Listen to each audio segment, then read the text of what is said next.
आज चाहिँ सोमबारे औँसी अनि पुरुषोत्तम मासको चाहिँ अन्तिम दिन। औँसीको व्रत चाहिँ सधैँ बसिरहेकी हुन्छु।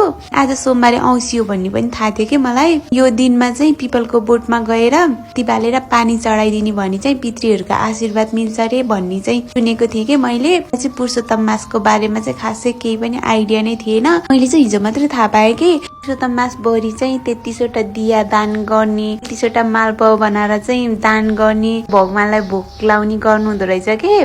भोरि गर्न नसके पनि आज अन्तिम दिनमा गर्दा पनि राम्रो भन्ने थाहा पाइसकेपछि अनि मलाई चाहिँ होइन यस्तो कुरा थाहा पाइसकेपछि नगरिकन मेरो मनलाई शान्ति नै मिल्दैन के। चाहिँ जानी नजानी नि गरिराखेको हुन्छु कि यस्तो कुराहरू चाहिँ। त्यही भएर आज मैले पनि भगवानजीलाई भोग लगाउनको लागि चाहिँ सानो सानो मालपाउ बनाएको थिएँ। लगाउन सजिलो हुन्छ भनेर बनाएको कि मैले सानो चाहिँ।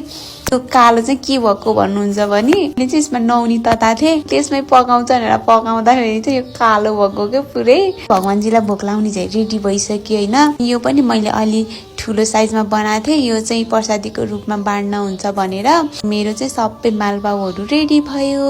त्यसपछि चाहिँ मैले भगवानजीको चरणमा लगेर भोग लगाएँ पहिला त, त्यसपछि अरू पनि प्रसादीको रूपमा सबैलाई बाँडिदिएँ।